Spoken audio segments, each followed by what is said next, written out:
ನೀನು ಗುರು ಮಗು ಮಾಡಿಕೊಂಡು ಖುಷಿಯಾಗಿರಿ, ಆ ಮೊಮ್ಮಗು ಜೊತೆ ಆಟ ಆಡಿಕೊಂಡು ನಾನು ಸಮಯನ ಕಲಿತೀನಿ ಅಂತ ನನ್ನ ಆಸೆನ ಹೇಳ್ಕೊಂಡಿದ್ದೆ ದೊಡ್ಡ ತಪ್ಪಾಗೋಯ್ತು ಸೌಂದರ್ಯ.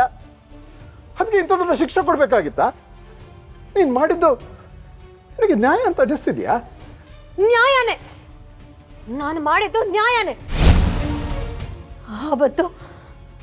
ಆವತ್ತು ನೀವು ಮಾಡಿದ ಆಕ್ಸಿಡೆಂಟ್ ಇಂದ ನನ್ನ ಗರ್ಭಕೋಶಕ್ಕೆ ಡ್ಯಾಮೇಜ್ ಆಯ್ತು.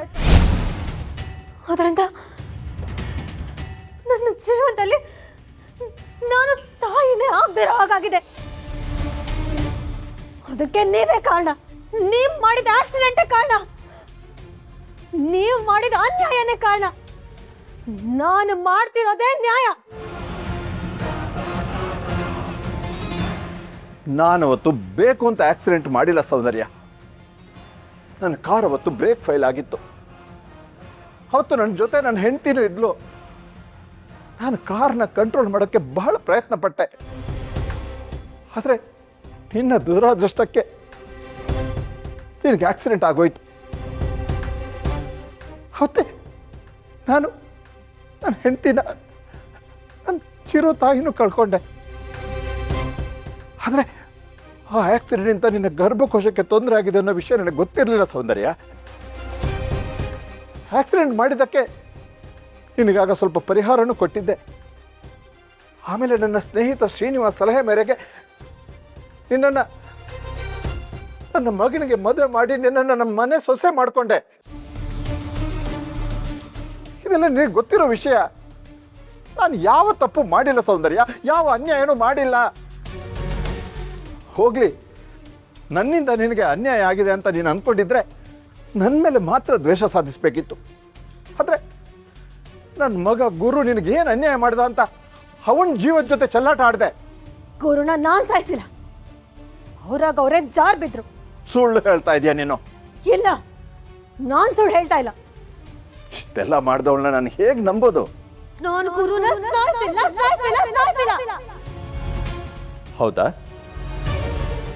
ಹಾಗಾದ್ರೆ ಆ ಸತ್ಯನ ನನ್ನ ಮಗ ಗುರು ಮುಂದೆನೆ ಹೇಳು. ಗುರು,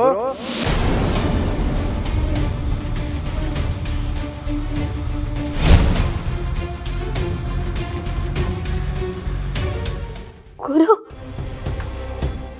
ಸೌಂದರ್ಯ,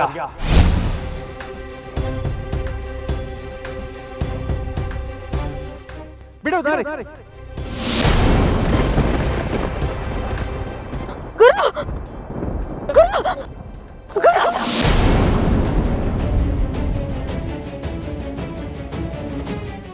ಯಾಕವತ್ತು ನನ್ನನ್ನು ಸಾಯಿಸೋದಕ್ಕೆ ಪ್ರಯತ್ನ ಪಟ್ಟೆ? ಏನ್ ಹೇಳ್ತಿದ್ದೀರಾ ಗುರು? ನೀನೊಬ್ಳು ಮೋಸಗಾತಿ, ಕೊಲೆಗಾತಿ, ಮಕ್ಕಳಾಗಲ್ಲ ಅನ್ನೋ ಸತ್ಯಕ್ಕೆ ಸುಳ್ಳು ಹೇಳಿ ನನ್ನ ಜೀವನದಲ್ಲಿ ಚೆಲ್ಲಾಟ ಆಡಿರೋ ದ್ರೋಹಿ. ಯಾರು ಇವಳು ನಂಬೇಡಿ. ಅಪ್ಪ, ಚಿರು, ಅರ್ಚನಾ, ನಿಮ್ಗೂ ಇವಳೆಲ್ಲ ಏನಾದ್ರು ತೊಂದರೆ ಮಾಡ್ಬೋದು. ಎಲ್ರೂ ಹುಷಾರಾಗಿರಿ. ಇವಳು ಸರಿ ಇಲ್ಲ. ಅಯ್ಯೋ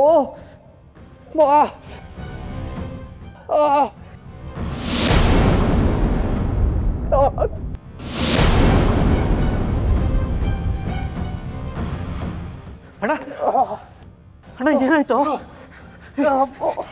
ಏನಾಯ್ತು? ನೀರು ಕುಡ್ಸು.